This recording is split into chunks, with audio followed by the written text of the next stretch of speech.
Pemirsa, setelah mengamati perdagangan saham di Bursa Efek Indonesia, kita akan menuju Jakarta Futures Exchange untuk mencermati perdagangan komoditas.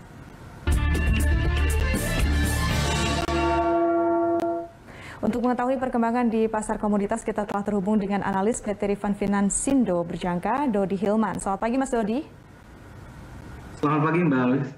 Mas Dodi, harga emas ini menguat jelang akhir tahun. Bagaimana dengan hari ini? Apakah akan terus menguat atau melemah? Baik, untuk dalam minggu ini memang tidak ada berita yang rilis dari Amerika Serikat. Tentunya ini mengakibatkan pergerakan emas yang lebih cenderung bergerak lebih sempit ya, sehingga untuk pergerakan hari ini pun akan lebih cenderung sideways di range area di 1805 sampai dengan 1820 per ounce-nya, Mbak. Mas Dodi, tadi untuk pergerakan saham kami membahas perkara Omikron ini yang variannya masih mungkin mempengaruhi pergerakan saham. Apakah kemudian ini meluasnya penyebaran Omikron ini masih juga menjadi sentimen utama pendongkrak harga emas? Ya, baik.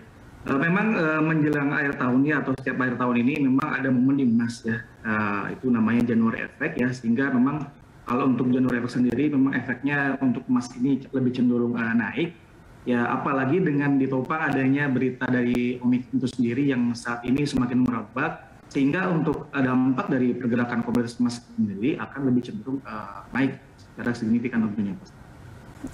Mas, kalau untuk harga emas nanti jelang akhir tahun akan berada di level berapa, Mas Dodi? Ini apakah bertahan di level 1.800-an atau seperti apa?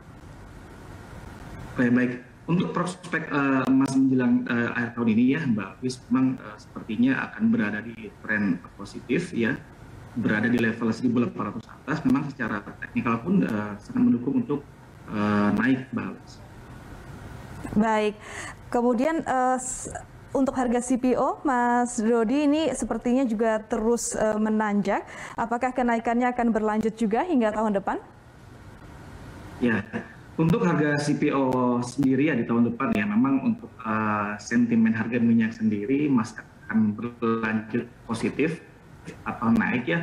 Tentunya hal ini ditopang oleh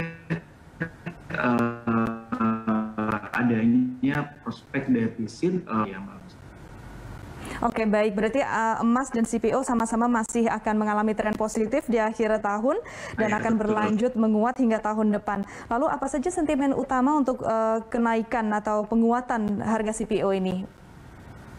Ya, tentunya sentimen utama yang akan berdampak pada CPO sendiri adalah banyaknya atau gencarnya proses vaksinasi yang akan dilakukan di seluruh dunia, yang tentunya diharapkan akan memicu orang-orang untuk melakukan perjalanan tentunya ataupun bekerja di luar kantor, sehingga pada akhirnya akan meningkatkan permintaan pada bahan bakar tersebut. Oke, jadi vaksinasi ini juga ikut mempengaruhi ya, tingkat vaksinasi ini juga bisa mempengaruhi harga CPO tersebut ya, Mas Dodi ya? Iya, betul, Mbak. Mas Dodi, kalau saran Anda seperti apa untuk investor yang memiliki saham CPO?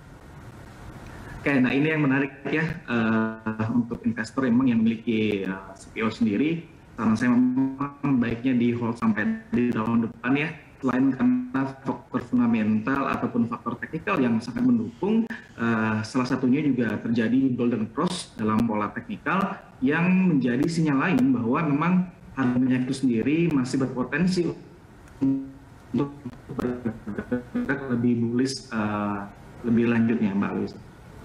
Mas Dodi, sekarang kita mungkin bicara soal kopi dan coklat. Bagaimana dengan kopi dan coklat ini? Apakah juga akan mengalami tren positif seperti layaknya emas dan CPO menjelang akhir tahun?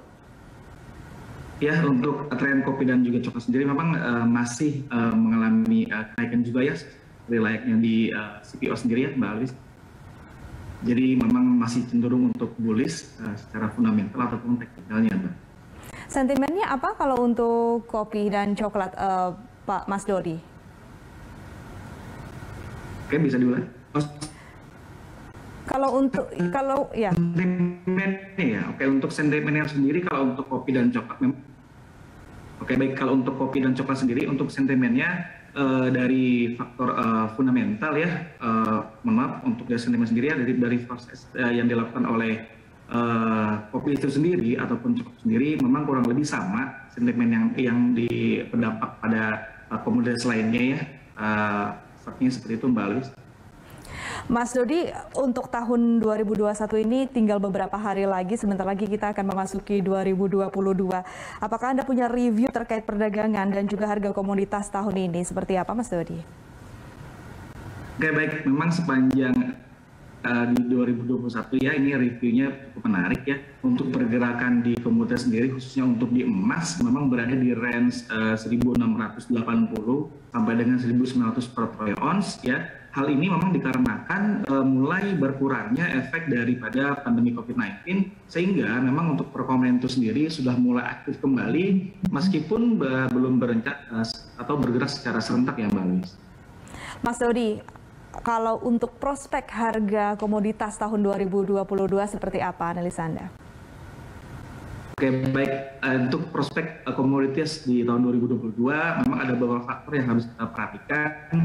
Di antaranya memang untuk di tahun 2022 sendiri ada beberapa faktor. Yang pertama memang untuk kenaikan sendiri oleh The Fed yang rencananya akan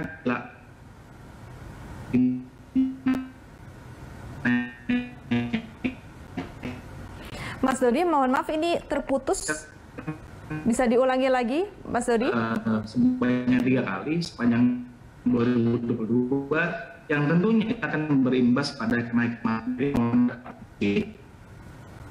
Baik, terima kasih Mas Dodi atas informasinya. Pemirsa, itu tadi analis PT Rifan Finansindo berjangka Dodi Hilman.